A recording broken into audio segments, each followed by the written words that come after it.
Halo, selamat datang di Zona Romansa. Kalau kamu suka cerita penuh emosi, sensasi, dan godaan liar yang bisa bikin kamu lupa waktu, jangan lupa subscribe, like, komen, dan share cerita ini ke temanmu.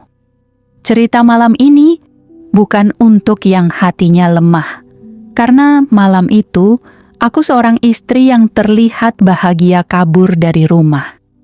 Dan di malam pertama, aku tidur di luar. Aku kehilangan kendali atas diriku sendiri. Namaku Sally. Usiaku 31 tahun. Seorang istri dari seorang suami yang entah sejak kapan berhenti memperlakukanku seperti manusia. Namanya Aditya. Kami menikah 5 tahun lalu. Waktu itu, dia manis, penuh kejutan, suka menggandeng tanganku di tempat umum. Sekarang, aku bahkan lupa kapan terakhir dia menatap mataku waktu bicara. Malam itu, hujan turun pelan-pelan seperti gerimis yang sengaja dikirim semesta untuk menemani air mataku yang sudah tertahan sejak pagi. Aku duduk di ruang tamu, masih memakai daster panjang warna abu-abu yang sudah mulai melar di bagian pinggang. Aku tahu dia benci melihatku pakai ini. Dia masuk rumah jam 10 malam, seperti biasa. Tanpa sapa, tanpa senyum. Hanya suara kunci, pintu, dan sepatu yang dibanting di rak. Tangannya sibuk dengan ponsel, matanya bahkan tak melirikku. "Ada makan malam di meja," kataku datar. "Udah makan di luar," jawabnya tanpa melihatku, lalu masuk kamar. Hening. Dan malam itu aku meledak. "Aku ini istrimu, Dit. Bukan ART yang kau bayar bulanan cuman buat nyiapin makan," bentakku sambil berdiri. 5 tahun, kamu cuman pulang bawa lelah dan dingin. Kamu sadar nggak sih aku juga manusia? Dia menatapku akhirnya, tatapan yang kosong, datar. Lalu dia hanya bilang, "Kalau capek, silahkan pergi." Kata itu yang menamparku lebih keras dari apapun. Pergi? Bibirku gemetar. Dan untuk pertama kalinya aku benar-benar ingin melakukannya. Malam itu, aku keluar rumah hanya dengan tas kecil, dompet, dan ponsel. Hujan mulai deras. Aku tidak tahu harus kemana. Tapi aku tahu aku tidak bisa tinggal di rumah itu lagi malam ini. Aku berjalan di trotoar, menyusuri lampu kota yang berpendar seperti mimpi buruk yang terlalu nyata. Rambutku basah, kaki dingin, tapi dada ini terasa kosong, lega dan hancur sekaligus. Aku masuk ke warung kopi 24 jam di daerah Cilandak. Tempatnya sepi. Hanya ada satu meja terisi seorang pria sendiri dengan laptop dan headset. Dia melirikku. Aku berpura-pura tak melihat. Aku pesan kopi hitam dan duduk di pojok. 10 menit kemudian pria itu menghampiriku. "Permisi, Mbak. Ini agak aneh, tapi kamu nggak apa-apa?" Suaranya dalam, wajahnya bersih, pria matang. Usianya mungkin sekitar 35 tahun. Pakai kemeja biru tua, aroma parfumnya samar tapi memikat. Beda dengan Aditya yang selalu bau asap rokok. Aku menatapnya dan entah kenapa aku tidak ingin berbohong. "Aku habis kabur dari rumah," dia duduk, tanpa tanya lebih, tapi juga tanpa menghakimi. Namanya Raka. Dia penulis lepas katanya, baru selesai deadline, makanya nongkrong sendirian di sini. Tapi malam itu dia tidak sendiri, karena aku duduk bersamanya. Terlalu lama, kami bicara lama tentang hidup, tentang luka, tentang rasa kehilangan yang tidak bisa dijelaskan dengan kata. Dia mengerti semua kalimat yang tidak pernah bisa aku selesaikan di rumah. Dan ketika warung kopi hampir tutup, dia bertanya, "Kamu mau nginep di tempatku?" Bukan maksud aneh, tapi daripada kamu sendirian di luar, basah, dan tanpa arah. Aku tahu aku harus bilang tidak, tapi malam itu aku juga tahu. Aku ingin tahu rasanya menjadi perempuan yang diinginkan lagi.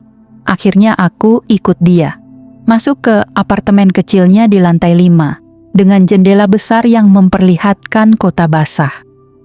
Dan saat aku berdiri di depan kaca, menatap bayangan diriku sendiri, dia berdiri di belakangku, tak menyentuhku.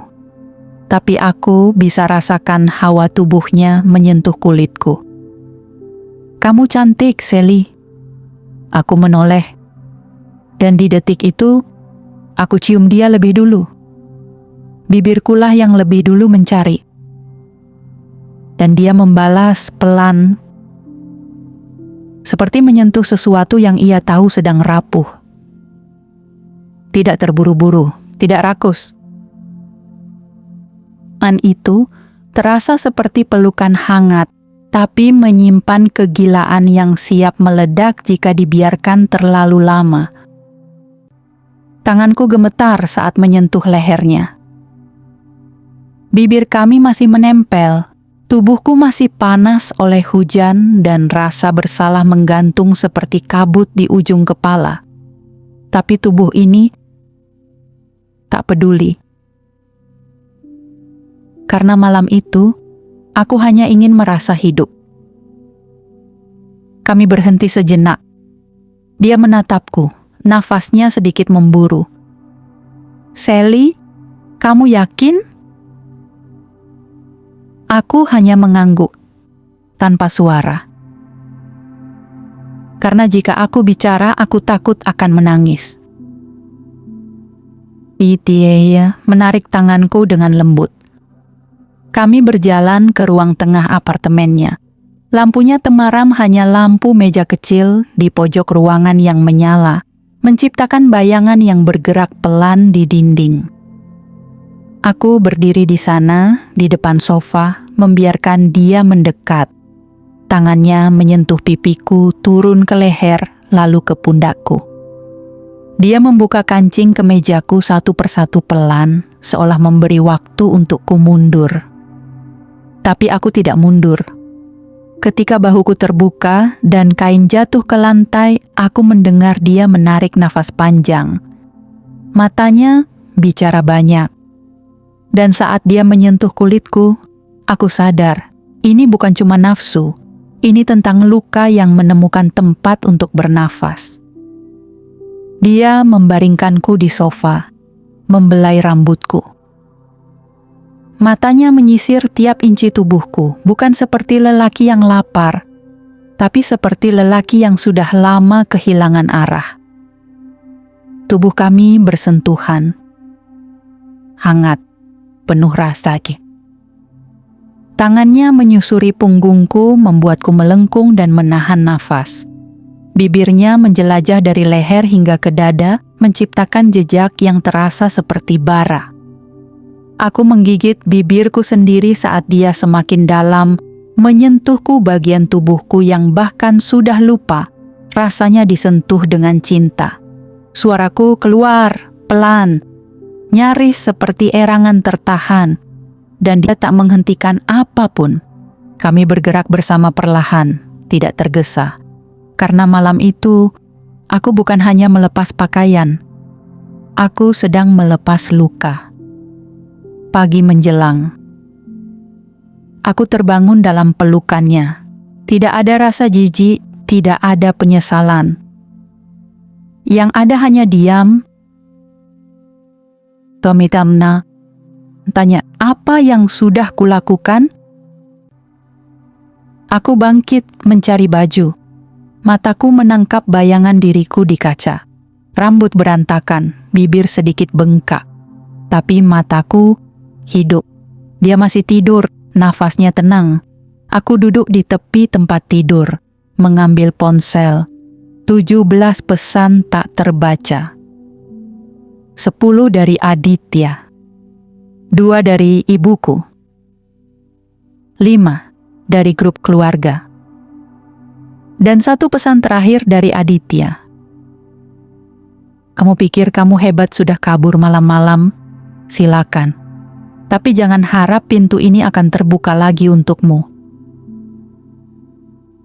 Aku menelan ludah. Tanganku gemetar. Tapi di sisi lain, kenapa rasanya aku tidak takut sama sekali? Padahal seharusnya aku panik, gelisah, menyesal. Tapi tidak, yang kurasakan justru semacam kebebasan yang anehnya membuatku ketagihan. Kupandangi ponselku sekali lagi. Pesan-pesan itu masih menatapku seperti hantaman, tapi aku sudah tidak ingin menjawab. Aku kembali memandang Raka yang masih terlelap. Rambutnya sedikit acak. Dada bidangnya naik turun pelan, dan di balik selimut yang melorot ke pinggang, aku mengingat semua sentuhan tadi malam. Panasnya, kerasnya, liar dan dalam, tapi juga penuh rasa. Dan saat matanya perlahan terbuka dan ia tersenyum setengah mengantuk sambil berkata, "Pagi, kamu masih di sini?" Aku merasa sesuatu dalam diriku berubah. Bukan hanya karena pelukannya, tapi karena akhirnya ada pria yang menyapaku di pagi hari dengan sorot mata yang menggenggamku. Kami duduk bersama di atas ranjang, masih telanjang, tapi tak ada yang risih. Dia menyeduh 2 cangkir kopi, lalu kembali menyerahkannya padaku. "Kamu tahu nggak?" katanya pelan. "Aku udah lama nunggu pagi seperti ini." "Pagi kayak gimana?" tanyaku menyeruput kopi hangat yang terasa terlalu manis. "Pagi, di mana aku nggak bangun sendirian." Aku tersenyum kecil, tapi jantungku berdetak tak karuan. Karena aku tahu, kami berdua sedang berdiri di ujung jurang yang licin, dan sekali terpeleset, tak ada jalan kembali. Hari itu aku tidak pulang. Raka memintaku tinggal 1 malam lagi. "Sally, kamu belum tenang. Jangan buru-buru balik cuma karena rasa bersalah," katanya. Dan aku lemah dan goyah setuju. Sore itu kami keluar membeli makan. Aku meminjam hoodie-nya, dan dia memegang tanganku di parkiran minimarket. Rasanya aneh, terlalu nyaman, terlalu bahagia untuk sesuatu yang salah. Saat kembali ke apartemen, kami duduk menonton film di sofa. Jarak kami awalnya aman, tapi makin malam, tubuh kami seperti punya magnet. Tangan kami saling bersentuhan saat mengambil remote, dan sekali lagi aku menciumnya. Tapi kali ini berbeda, lebih cepat, lebih lapar. Karena bukan hanya tubuh kami yang butuh, tapi hati kami juga mulai menuntut. Dia menarikku ke atas pangkuannya, tubuhku mengangkangi pinggangnya, dan kami saling mencium seperti 2 orang yang tak pernah diberi izin untuk jatuh cinta. Tangannya masuk ke bawah hoodie yang kupakai, yang miliknya, dan mengelus kulit perutku, naik perlahan, membuatku mendesah kecil. Aku mencengkeram rambutnya, dan dia mulai mencium leherku, lalu turun dan turun. Aku menengadahkan kepala, memejamkan mata, dan membiarkan tubuhku merespon setiap gelombang panas yang dia bangkitkan. Sofa itu jadi saksi tempat kami kembali bersatu, basah oleh peluh dan desir, seperti malam pertama, tapi lebih nekat.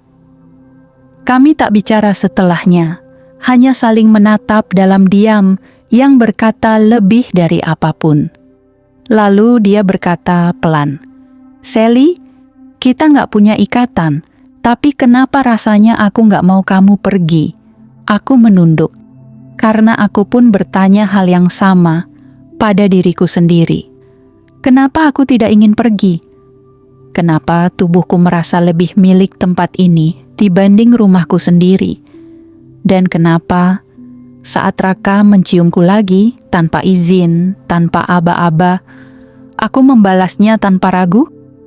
Ciuman itu datang tiba-tiba, tapi bukan seperti kejutan yang membuatmu kaget. Ini seperti ledakan yang sudah lama dipendam dan akhirnya meledak di waktu yang tak bisa dihentikan. Bibirnya menekan bibirku, satu tangan menahan tengkukku, tangan lainnya menggenggam pinggangku kuat, seolah takut aku akan menghilang jika tidak ditahan. Ciumannya dalam, basah, hangat, dan penuh kepemilikan. Bibirnya tidak minta izin, tapi justru karena itu aku merasa diinginkan. Aku mendesah pelan saat ia mulai menggigit bibir bawahku lalu menarikku semakin dekat. Pinggul kami bersentuhan, nafas kami berpadu, dan ciuman itu berubah menjadi cakar dalam dada. Aku nggak tahu harus berhenti di mana, bisiknya di sela-sela napas yang belum stabil. Aku menatapnya dan untuk pertama kalinya aku jujur. Kalau ini salah, kenapa rasanya benar banget? Dia menarikku, membaringkanku di atas karpet tebal ruang tengah. Lampu sudah mati.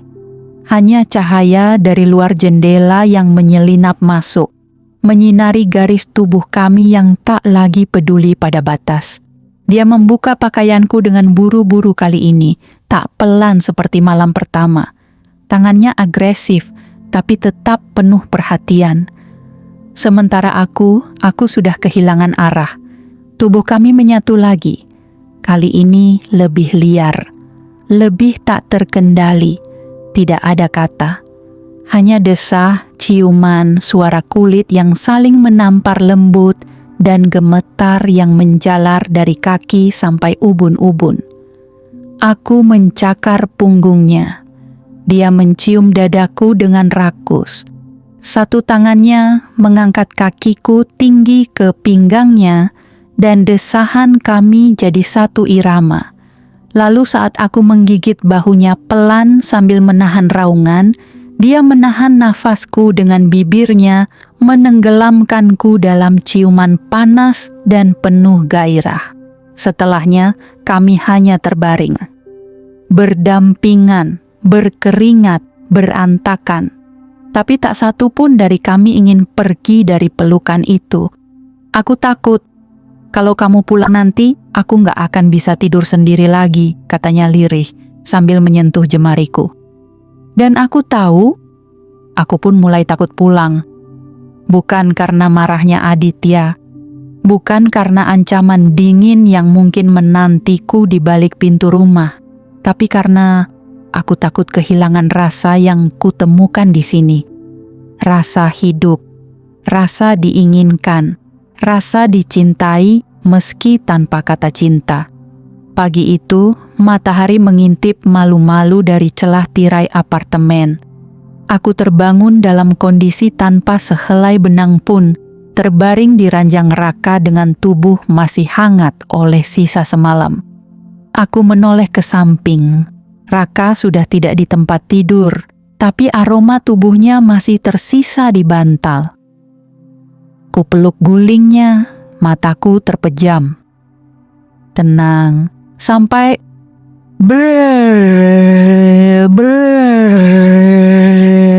ponselku bergetar keras di meja. Aku hampir lompat dari ranjang. Jantungku berdetak kacau. Kukayuh tubuhku yang masih telanjang, berjalan cepat ke meja, dan saat melihat layar ponsel, Aditya suami. Seketika darahku terasa berhenti mengalir. Tanganku gemetar saat meraih ponsel. Tubuhku masih belum tertutup apapun, dan baru saja tadi malam aku terjerembab dalam pelukan lelaki lain. Dan sekarang, suamiku menelepon. Apa dia tahu? Aku menjawab dengan suara berusaha tenang. Halo? Sally, kamu di mana? Nadanya bukan marah, justru terdengar lelah, nyaris seperti orang yang putus asa. Jangan pulang, kalau kamu memang gak mau, tapi kasih kabar, ibu nanya, mamamu juga. Aku menggigit bibir. Aku cuma butuh waktu, Dit, itu aja. Hening di seberang. Dia siapa? Digri. Apa? Suaraku kecil nyaris berbisik. Laki-laki itu. Kamu kabur terus hilang 2 hari. Kamu pikir aku nggak mikir yang enggak-enggak? Aku menahan napas. Tapi sebelum aku sempat menjawab, pintu kamar terbuka. Raka masuk membawa 2 cangkir kopi tanpa baju, hanya memakai celana pendek. Dan dia tersenyum padaku. Pagi, cantik. Aku membeku. Ponsel masih menempel di telinga. Dan di detik berikutnya, suara Aditya kembali terdengar. Kamu di mana sekarang, Sally? Aku panik. Menutup ponsel tanpa menjawab. Tubuhku jatuh ke tempat tidur. Jantungku berdebar seperti genderang perang. Raka meletakkan cangkir di meja. Suamimu? Aku mengangguk, pelan, tak berani menatapnya. Aku gak maksa kamu buat tinggal di sini selamanya. Tapi kalau kamu butuh tempat buat aman, kamu tahu pintuku terbuka. Kata-katanya sederhana, tapi saat dia mendekat, menyentuh wajahku dengan jari-jarinya yang hangat dan mengecup dahiku. Aku menangis, bukan karena sedih, tapi karena aku sadar. Aku mulai menggantungkan hatiku pada lelaki ini. Itu hal paling berbahaya yang bisa terjadi pada perempuan yang seharusnya sudah punya rumah. Karena semakin aku tinggal bersama Raka, semakin aku merasa akulah rumahnya. Dan dia adalah rumahku. Hari itu aku tidak pulang. Bukan karena takut, tapi karena aku tidak mau. Aku memilih duduk bersamanya di balkon kecil apartemennya, berbagi roti dan kopi hitam, sambil memandangi jalanan yang sibuk. Kami tidak banyak bicara. Tapi anehnya, aku merasa didengar. Aku mencoba untuk tidak merasa nyaman. Tapi setiap kali dia memegang tanganku tanpa alasan, setiap kali dia menyelimutiku tanpa perlu diminta, setiap kali dia mencium keningku saat lewat di belakangku, aku makin terseret. Siang itu, aku berusaha mengirim pesan ke Aditya. Aku belum siap pulang, tapi aku baik-baik saja. Maaf. Tak ada balasan. Dan jujur saja, aku tidak terlalu berharap ada. Sorenya, aku pamit pada Raka. Aku harus pulang, barang-barangku, hidupku, semua masih di sana. Dia tidak menahan, hanya mengangguk lalu memelukku lama. Tapi ketika aku sampai di depan rumah, aku berdiri kaku. Motor Aditya tidak ada, rumah gelap, tak ada tanda-tanda kehidupan. Aku coba buka pintu dengan kunci sendiri, terkunci dari dalam. Aku tekan bel, tidak ada sahutan. Ku telepon, tidak diangkat. Aku duduk di depan pagar, hening, seperti rumah itu menolakku. Dan di detik itu juga, aku bangkit. Ku pesan ojek online, tujuannya apartemen Raka. Karena malam ini, aku tidak mau jadi tamu di rumah yang dulu kupikir milikku. Aku ingin kembali ke tempat di mana aku merasa diterima, meski tanpa status. Raka membukakan pintu dengan wajah terkejut sekaligus hangat. Gagal pulang? Aku mengangguk. Rumahnya kosong. Dan sebelum aku sempat duduk, dia sudah menarikku dalam pelukannya kuat, dalam, dan penuh rindu. Selamat datang pulang, Sally. Kalimat itu menghancurkan tembok terakhir dalam diriku. Aku mencium lehernya, mendekapnya erat. Dan malam itu kami kembali tenggelam dalam tubuh satu sama lain, seperti dua manusia yang tersesat dan akhirnya bertemu di tengah badai. Kami tidak butuh musik, tidak butuh cahaya. Kami hanya butuh napas masing-masing. Dan saat tubuhku melengkung dalam pelukannya, aku sadar satu hal. Aku bukan lagi perempuan yang sedang kabur. Aku perempuan yang sedang kembali. tapi bukan pada suami, bukan pada rumah, melainkan pada hasrat yang memelukku tanpa bertanya. Tapi malam itu, pelukan itu mulai terasa terlalu nyaman. Begitu nyaman hingga aku lupa bertanya, siapa sebenarnya Raka saat aku tidak ada? Dan apakah pelukannya juga pernah memeluk perempuan lain dengan cara yang sama? Kami sedang sarapan bersama saat ponselnya berdering. Nada deringnya pendek, tapi cukup membuatnya melirik cepat lalu langsung menolak panggilan itu. Aku sempat menangkap nama di layar, sayang rumah. Alisku mengerut. Tapi aku menahan diri. Siapa? Tanyaku santai sambil menyeruput kopi. Oh, itu teman lama. Udah sering salah sambung, jawabnya cepat. Terlalu cepat. Dan terlalu biasa untuk jadi wajar. Aku tidak membalas, tapi dadaku mulai sesak. Ada getaran kecil dalam perutku yang terasa seperti firasat. 3 hari kemudian, saat aku sendirian di apartemennya karena dia harus pergi menulis di luar kota, rasa penasaran itu memuncak. Aku duduk di sofa, menatap ponselnya yang ia tinggal di meja. Layar menyala karena notifikasi WhatsApp. Pesan muncul. Mas, kamu di mana? Anak-anak nanyain. Pengirim, Nia, istri. Dunia berhenti. Tanganku gemetar. Darah naik ke kepala. Mulutku terasa kering. Istri. Anak-anak. Dia sudah punya keluarga. Aku menahan napas. Tubuhku membeku. Lalu seperti dikuasai insting primitif, aku membuka ponsel itu. Tanpa kode. Entah kenapa, terbuka. Dan di sana semua jelas. Foto keluarga, chat sayang, jadwal antar jemput anak. Bahkan, ada video mereka bertiga di taman. Tanganku menutupi mulut. Aku ingin muntah. Aku selingkuh dengan suami orang. Dan parahnya lagi, ku mencintainya.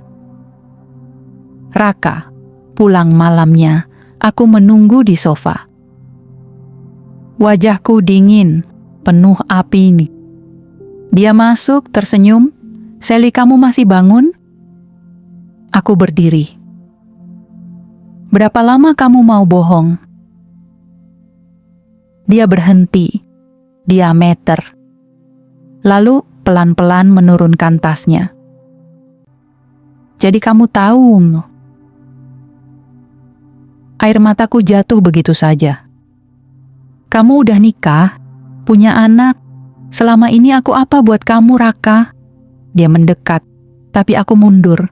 Jarak jadi benteng. Bibirku gemetar. Jangan bilang kamu cinta, karena kalau iya, kamu harus pilih. Dia diam. Aku berteriak, istrimu atau aku? Hening menguasai ruangan. Suara detak jam dinding terasa seperti palu di kepala. Lalu dia berkata pelan tapi tajam. Aku gak bisa milih sekarang. Dan di detik itu, aku tahu aku tidak lebih dari pelarian. Bukan hanya pelarian dari rumah tanggaku, tapi juga pelarian dari rumah tangganya. Dan yang lebih sakit lagi, aku sadar kami berdua saling menjadikan satu sama lain sebagai tempat bersembunyi. Aku tak bicara, tak menangis lagi, hanya mengambil tasku dan keluar dari apartemen itu tanpa melihat ke belakang. Aku berjalan kaki di trotoar Jakarta malam-malam, udara panas, polusi menusuk hidung tapi rasa di dadaku jauh lebih pengap. Aku ingin pulang tapi kemana? Aku coba ke rumah ibuku. Tapi di tengah perjalanan ponselku berdering. Nomor tidak dikenal. Selamat malam Bu Sally. Suaranya dingin, formal. Ini dari Polsek Jagakarsa. Kami dapat laporan orang hilang atas nama Anda. Suami Anda, Bapak Aditya, sudah melaporkannya 2 hari lalu. Darahku langsung turun ke kaki. Aku berhenti di pinggir jalan. Orang hilang, saya baik-baik saja, Pak. Kalau begitu, mohon datang ke kantor polisi untuk klarifikasi. Karena jika tidak, laporan akan naik status. Aku menggenggam ponsel erat-erat. Dunia seakan mengecil. Tanganku berkeringat, badanku panas. Apa yang sebenarnya terjadi? Sesampainya di rumah ibuku, beliau membuka pintu dengan mata sembab. "Sally, astagfirullah. Kamu kemana aja, nak? Ayahmu sampai sakit mikirin kamu. Aditya kesini tiap hari." Aku memeluknya. Air mataku meledak. Tapi sebelum sempat menjelaskan, suara klakson mobil terdengar di luar. Dan ketika pintu pagar dibuka, aku melihat Aditya berdiri, menatapku seperti melihat hantu. Tapi kali ini bukan kemarahan yang kulihat di matanya, melainkan rasa takut. Dia mendekat. "Kamu tahu nggak, kamu dicari orang? Aku kira kamu sudah mati, Sally. Kamu pergi dan nggak ada kabar sama sekali." Aku tercekat. "Aku cuma butuh waktu, Dit." "Waktu buat tidur sama pria lain?" Suaranya meninggi tapi gemetar. Ibuku menoleh cepat padaku. "Sally, maksudnya apa ini?" Aku mundur. Aku nggak bisa jawab sekarang. Dan sebelum mereka sempat menggali lebih dalam, ponselku kembali bergetar. Kali ini dari nomor Raka. Aku tidak menjawab. Tapi notifikasi WhatsApp masuk hanya 1 kalimat. "Kalau kamu butuh aku, kamu tahu di mana aku." Aku menutup ponsel. Menatap rumah ibuku. Menatap Aditya. Dan tiba-tiba aku merasa tidak punya siapa-siapa lagi. Aditya marah, ibuku bingung, dan Raka.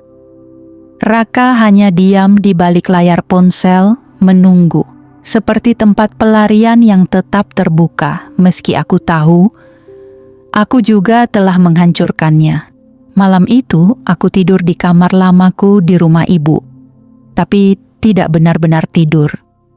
Aku menatap langit-langit, mengingat semuanya. Rumah yang dingin, ciuman pertama yang membakar, tubuh Raka yang membawaku meledak berkali-kali, dan akhirnya kebohongan besar itu. Pagi-pagi sekali aku tinggalkan rumah, kembali ke apartemen itu. Entah kenapa, kakiku seperti otomatis menuju tempat itu. Dan saat Raka membuka pintu, dia hanya menatapku dengan mata sayu, penuh beban.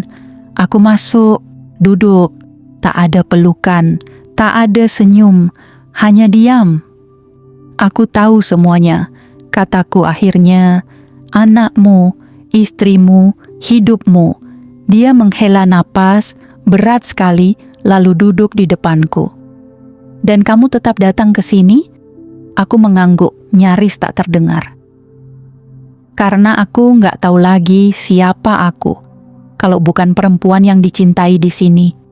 Dia mendekat, menggenggam tanganku, dan untuk pertama kalinya aku lihat sisi Raka yang hancur. "Dengar, Sally," suaranya serak. "Aku menikah muda karena kecelakaan. Kami bertahan demi anak, tapi nggak ada cinta. Bahkan, aku tidur di sofa sejak 2 tahun lalu." Aku terdiam. Aku bukan suami baik. Aku kabur dari rumah tiap malam, menulis keliling kafe, tidur di kantor. Dan ketika aku ketemu kamu seperti alarm yang bunyi di tengah mimpi panjang yang mati rasa. Mataku basah. Tapi bukan karena sedih, karena aku tahu aku tidak sendirian. Di balik tubuhnya yang membuatku jatuh, ada luka yang sama seperti milikku. Kesepian yang terlalu lama dibungkam. Rasa ingin dicintai tanpa perlu minta. Kami saling tatap. Lalu dia mendekat dan menciumku bukan dengan nafsu, tapi dengan air mata. Dan kami pun berpelukan. Telanjang bukan karena ingin berhubungan, tapi karena ingin jujur. Malam itu, tubuh kami saling menemukan lagi, tapi tak ada gerakan yang terburu. Hanya napas yang saling mencari. Lidah yang mengusap luka, bukan hanya kulit. Desah yang seperti doa, meminta dimaafkan oleh semesta. Kami menangis bersama dalam satu ranjang, satu selimut, satu rasa bersalah yang membatu di antara dada. Aku tertidur di dadanya, dan untuk pertama kali aku bermimpi tentang rumah. Bukan sebagai tempat, tapi sebagai pelukan. Tapi pagi itu, ketika cahaya matahari masuk lewat celah tirai, aku terbangun lebih dulu. Kulihat wajahnya damai, tanpa beban, dan justru di saat seperti itu, aku sadar, aku harus pergi. Bukan karena aku tidak mencintainya, tapi karena cinta saja tidak cukup untuk menyelamatkan sesuatu yang seharusnya tidak dimulai. Aku bangkit perlahan, mengenakan pakaian dengan hati yang berat. Kupandangi sekali lagi apartemen yang telah menjadi tempatku menelanjangi diri. Bukan hanya secara fisik, tapi secara utuh luka, keinginan, dan sisi gelap yang selama ini kupendam. Aku tinggalkan sebuah catatan kecil di meja makan. Kita saling menyembuhkan, tapi kita juga saling menghancurkan. Aku tidak akan lari lagi. Tapi bukan karena aku menyesal, melainkan karena aku akhirnya belajar. Pulang bukan soal tempat, tapi keberanian untuk memilih yang benar. Aku keluar, menutup pintu. Dan untuk pertama kalinya, aku tidak menangis. Aku kembali ke rumah Aditya sore itu, bukan untuk meminta maaf, bukan juga untuk memperbaiki semuanya, tapi untuk mengembalikan diriku sendiri. Dia membukakan pintu dengan wajah yang kaku, tapi sorot matanya penuh tanya. "Aku nggak datang untuk kembali jadi istrimu," kataku tegas, "tapi untuk pamit dengan kepala tegak." Dia menatapku lama, dan pelan-pelan dia mengangguk. "Terima kasih," katanya pelan. "Ku tinggal sementara di rumah ibu, lalu mulai membangun hidup dari nol.